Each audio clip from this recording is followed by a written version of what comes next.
Thank you very much, and certainly to all of you that have been here the last 2 days, 33 years of National Action Network.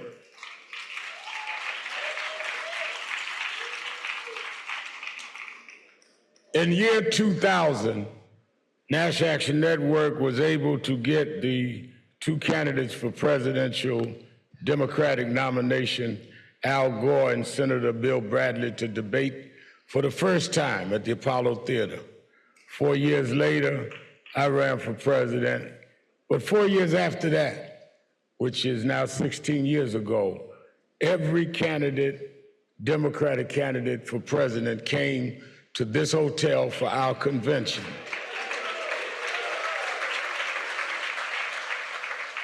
One of those candidates was then Senator Joe Biden. And every 4 years since, the presidential candidates and/or the president would come. President Barack Obama came twice, one time in each term. And President Joe Biden came and spoke last January at the Martin Luther King breakfast National Action Network had. The first Martin Luther King holiday after the Obama-Biden White House, President Joe Biden, then vice president, came and spoke in this hotel as vice president. I say that to say that yes, we are an organization that protests. Yes, we're an organization that marches. We are now marching about DI. We're also an organization that has concrete programs and you that lead chapters.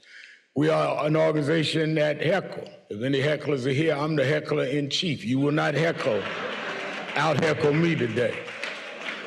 But we engage those in power to advance what is good for all Americans and to do what is right for all of us that have been overlooked and disadvantaged.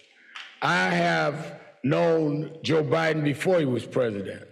He's always been candid and always been straight, and he's always did what he said he would do. He has always said to us that he will never mislead us in a conversation, even if there may be areas of disagreement. But I most remember that in January of 2020, when there was the gathering of candidates to run for president, Joe Biden had not decided what he was going to do, but he came at my invitation to National Action Network's breakfast as a former vice president. And he looked at Martin Luther King III and I in the back room, and he said, "This ugliness in Charlottesville, did you hear what this guy said?" referring to his predecessor. And he says, "You know, Al, I think I may run." He says, "We've got to save the country." And he, based on that, later he did decide to run. And the morning before Jim Clyburn endorsed him, he came with Jim Clyburn to a minister's breakfast in North Charleston, hosted by me and National Action Network.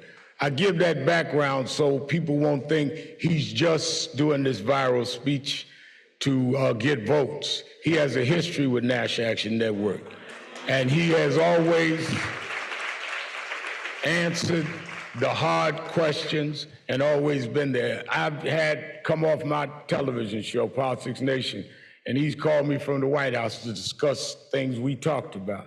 He is that kind of person because we want it straight. We don't want anyone to placate us. We don't want anyone to say what we want to hear. We want the truth, good and bad, and we will know how to handle it from there. Don't talk to us like we're children. Talk to us like we're grown folks. And there are those that want our votes that want to take us for granted and show us some gold sneakers and other foolishness. We want to know about concrete things and what have you done for me lately. In that spirit, I bring to you live from the White House the President of the United States, President Joe Biden.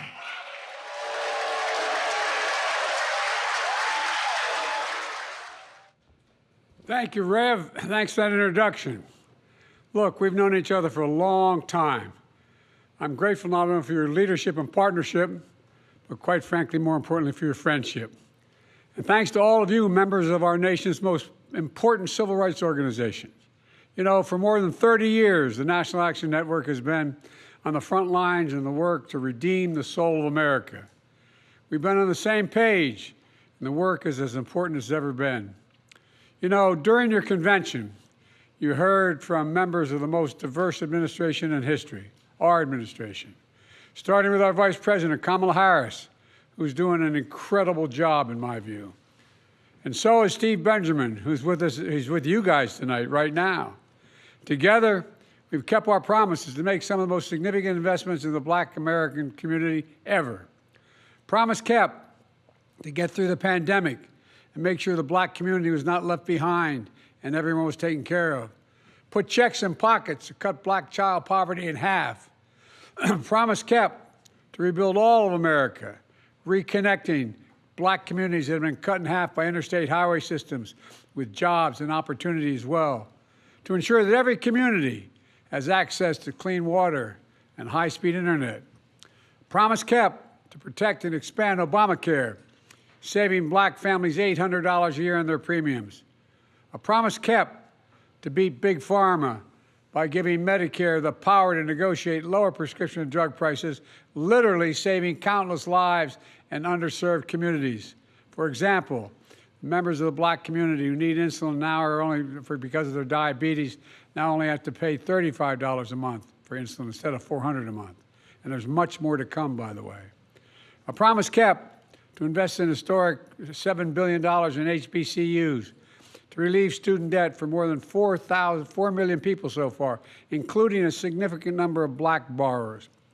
Including just today, I announced another 277,000 Americans. A significant number of Black borrowers are also having their debt forgiven. A promise kept to advance justice, the first Black woman on the Supreme Court, and more Black women confirmed for the Federal Circuit Court of Appeals than all previous presidents combined, every single one.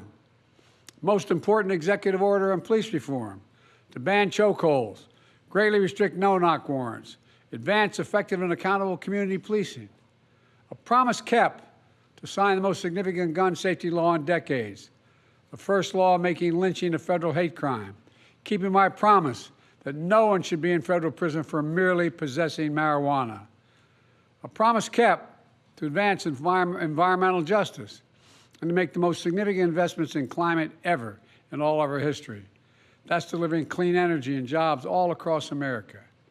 The results are real. We've reduced Black unemployment rate to its record low. More Black Americans have health insurance than ever before. More Black businesses are starting up than we've seen in the last 25 years. In fact, despite attacks on our support for brown and Black small businesses, we're investing in them as key ways to build generational wealth in communities. Today, I'm proud to announce that last year we awarded $76 billion in federal contracts to small disadvantaged businesses to level the playing field and close the racial wealth gap. I also want to thank my dear friend, HUD Secretary Marcia Fudge, for an amazing career of public service, for leading the charge and making housing more affordable, for proposing a $10,000 tax credit for first-time home buyers, to building more rental units to bring rents down than ever before. We've launched a major effort to root out bias in home appraisal process, so homes in Black communities are no longer undervalued compared to the same home in a white community.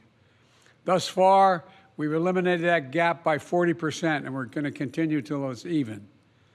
Put it all together, Black wealth is up 60%, and the racial wealth gap is closed the most in 20 years. You know, I would argue this is transformational change. We know there's much more work to do. There are real threats we face. There are more extreme voices out there who simply don't want to see people of color in the future of our country. They want to turn back the clock.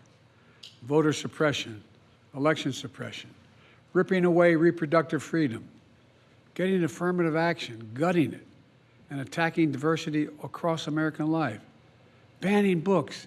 This is 2024, banning books, attempting to erase history, embracing political violence like what happened on January the 6th. These extremists are determined to erase the progress we've made. But together we are determined to make history, not erase it. Make history, not erase it. Let me close with this, Rev. You know, we face a moment of choosing at a time when our very democracy is at stake. And that's not an exaggeration. Our democracy is at stake. One vision is propelled by anger, hate, revenge, and retribution. The other vision, our vision, your vision, of perseverance, progress, hope, and optimism, and everything the National Action Network stands for and embodies. Here's the future we can build together. I see in America where we defend democracy, we don't diminish it.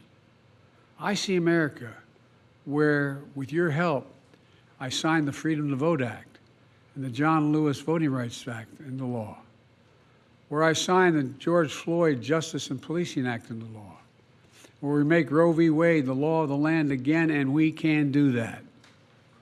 I see a future where we give hate no safe harbor, call out the poison of white supremacy. I see an America where the economy grows from the middle out and the bottom up, not the top down, and where the wealthy finally begin to pay their fair share of taxes, where working people finally have a fair shot with child care, elder care, paid leave. We're one of the only nations in the world that doesn't have paid leave. I see a future where we save the planet from a climate crisis and our country from gun violence. You know, my administration just yesterday expanded 2 days ago, expanded background checks. But that's not enough.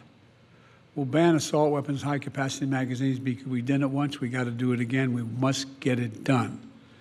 And folks, I know we can do this. I've never been more optimistic about our future. You know, we just remember who we are. We're the United States of America. We've come out of every crisis stronger than we've gone into it. And there's nothing beyond our capacity when we act together. So let's keep acting together. I'm looking to you for help. I'm looking to you for leadership, and I hope you look to me for the same. God bless you all, and may God protect our troops. Thank you very much.